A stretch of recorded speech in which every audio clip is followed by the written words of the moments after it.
ऐका वाचा म्हणा. मुलांनो, आज आपण इयत्ता 7वी सुगम भारती पाठ क्रमांक 3 ही आहे कविता पाऊस आला. याचे वाचन करूया. चला मग सुरू करू. छपराखाली कुणी लावले अगणित इवले दिवे, पागोड्यातून झरझर कैसी ज्योत ज्योत उजळे.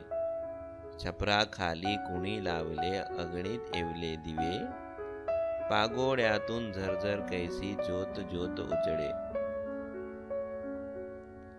ठिपके ठिपके थेंब जोडणी रांगवली सजविली, रांगोळीत या इंद्रधनुचे रंग कसे पसरती.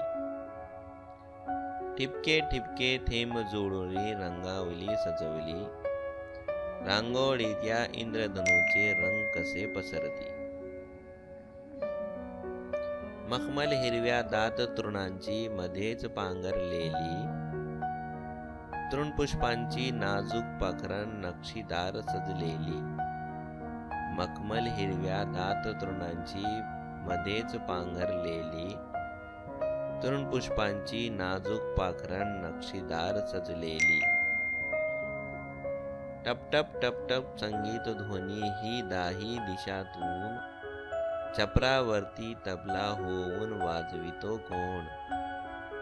टपटप टपटप संगीत ध्वनी ही दाही दिशातून, छपरावरती तबला होऊन वाजवितो कोण. वर्षा ऋतूचा दिव्य सोहळा हिरव्या रंगातून, धरणी करते असा साजरा उत्सव ओथंबून. वर्षा ऋतूचा दिव्य सोहळा हिरव्या रंगातून, धरणी करते असा साजरा उत्सव ओथंबून.